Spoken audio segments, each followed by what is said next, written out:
Bismillahirrahmanirrahim. Assalamualaikum warahmatullahi wabarakatuh. Innal hamdalillah nahmaduhu wa nasta'inuhu wa nastaghfiruh wa na'udzu billahi min syururi anfusina wa min sayyiati a'malina. May yahdihillahu fala mudhillalah wa may yudlilhu fala hadiyalah.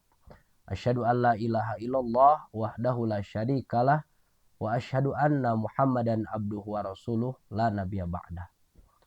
Puji syukur kita panjatkan kehadirat Allah Subhanahu wa taala. Salawat dan salam semoga terlimpah curah kepada baginda besar kita, baginda Muhammad sallallahu alaihi wasallam. Kembali kita berjumpa pada Ramadan hari ke-10. Alhamdulillah tidak terasa 10 hari kita telah melewati ibadah Ramadan. Mudah-mudahan di 10 hari pertama ini setiap amalan Allah Subhanahu wa taala simpan dengan penyimpanan yang sempurna. Amalan kita disempurnakan oleh Allah Subhanahu wa taala, yang mana kita berharap di yaumil jaza kelak amalan tersebut dapat kita ambil dan dapat menyelamatkan kehidupan kita di kehidupan setelah kehidupan dunia. Amin ya Allah ya rabbal alamin. Pada kesempatan sore hari ini tentunya saya memohon maaf sebelumnya jika terdapat banyak kesalahan, kealfaan di 10 pertemuan kita sejak awal kita berjumpa di tanggal pertama sampai tanggal 10 ini.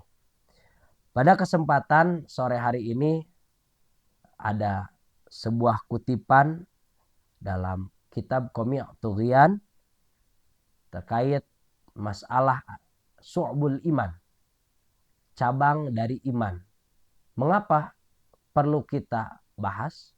Karena Allah Subhanahu wa taala di dalam Al-Qur'an ketika memanggil kita untuk menunaikan ibadah puasa, Allah mengawali dengan ya ayyuhalladzina amanu, wahai orang-orang yang beriman.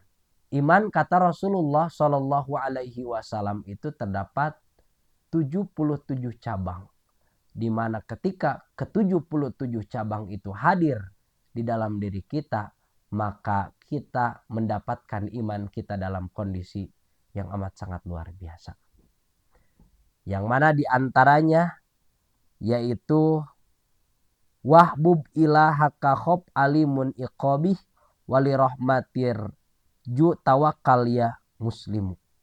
Dalam syarahnya terdapat kutipan di mana hal ini disampaikan oleh Hatim bin Alwan qaddasa sirrahu, bahwa kata beliau disampaikan manidda'a salatan bi ghairi salatin fahuwa kadzabun. Barang siapa orang yang mengaku atas 3 hal, namun 3 hal yang menyusul dari 3 yang ia akui tersebut tidak tercukupi, maka pengakuan atas 3 hal tersebut dianggap bohong. Misalkan contoh, kita mengaku memiliki tunangan, ingin mengkhitbah ataupun ingin melamar seorang wanita dengan niat baik menikahinya. Kemudian katakanlah misalkan wanita itu bernama Fatimah. Kemudian itu keluar ketika ditanya oleh orang tua kita. Namun pada kenyataannya Fatimah yang dimaksud tidak pernah ada hubungan ataupun tidak mengenal laki-laki tersebut yang mengakui dirinya akan dikhitbah oleh laki-laki tersebut. Maka pengakuan itu lantas kemudian dianggap pengakuan dari orang tersebut itu bohong. Apa yang 3 hal dimaksud? Kata Hatim Alwan bahwa manidda'a huballahi ta'ala min ghairi wara'in an maharimihi fahuwa kadzab. Barang siapa orang yang mengaku cinta kepada Allah Subhanahu wa taala sedangkan dia tidak menjaga atas apa yang diharamkan oleh Allah Subhanahu wa taala, menjaga di sini tidak menjauhi apa yang diharamkan. Misalkan Allah Subhanahu wa taala memerintahkan untuk puasa bagi yang mampu. Namun dia malah melanggar, melakukan apa yang dilarang oleh Allah Subhanahu wa taala. Maka bentuk kecintaan dirinya kepada Allah Subhanahu wa taala dinilai dalam hal ini adalah pengakuan yang bohong. Ketika kita mengaku bahwa kita cinta kepada Allah, lantas larangan Allah Subhanahu wa taala kita telan mentah-mentah, kita lakukan, malahan kita dawam melakukannya, maka pengakuan tersebut dianggap bohong. Yang kedua, kata Hatim bahwa manidda'a hubal jannah, barang siapa orang yang mengaku bahwa dia cinta terhadap surganya Allah. Tentunya kita berpuasa pun mengharapkan surga.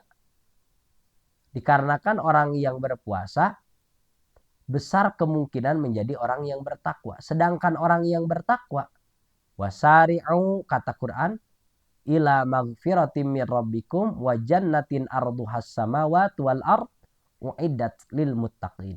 Kata Quran, bersegeralah aibadiru, sari'u aibadiru, ila magfiratim mir rabbikum, mencari ampunan Allah Subhanahu wa taala. Karena kata Allah Subhanahu wa taala, wa jannatin arduhas samawati wal ard, kita pun harus bersegera mencari peluang untuk kita masuk ke dalam surga Allah Subhanahu wa taala. Karena surga yang seluas langit dan bumi itu disiapkan bagi orang yang bertakwa. Kembali tadi bahwa puasa kemungkinan besar dapat menciptakan pribadi yang bertakwa. Barang siapa orang cinta, mengaku dirinya cinta terhadap surganya Allah, min ghairin faqi malihi bahwa kadam, dengan ia tidak mampu bersodakoh atas hartanya. Bahkan di pertemuan kemarin, sodakoh itu bukan berbicara masalah harta saja. Maka orang tersebut dianggap kadzab, tidak pernah mengeluarkan apa yang ia mampu di dalam dirinya untuk bersedekah di jalan agama Allah Subhanahu wa taala. Maka pengakuan cinta terhadap surga Allah itu kadzab, berdusta.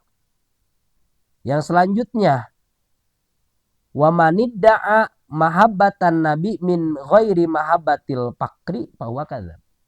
Yang terakhir, barang siapa orang yang mengaku cinta terhadap baginda Rasul Muhammad sallallahu alaihi wasallam dalam aspek ini, lantas kemudian mereka tidak mencintai orang yang fakir, maka orang tersebut dianggap bohong.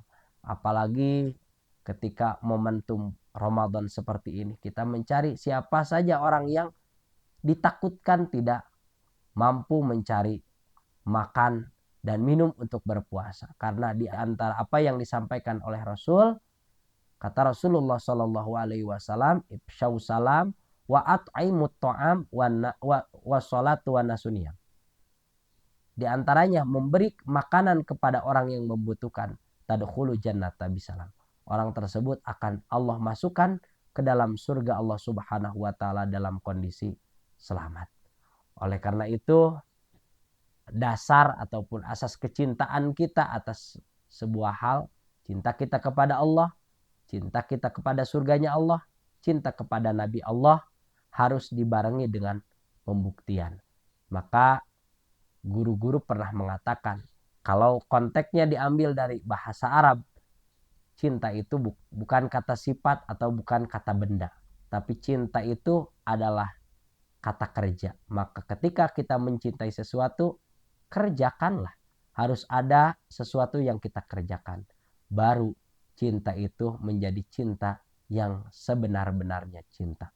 Terkhusus cinta kepada Allah, cinta kepada Nabi, dan cinta kepada kampung halaman awal kita, yaitu surganya Allah Subhanahu wa ta'ala. Sekian yang dapat saya sampaikan. Mudah-mudahan dapat bermanfaat. Assalamualaikum warahmatullahi wabarakatuh.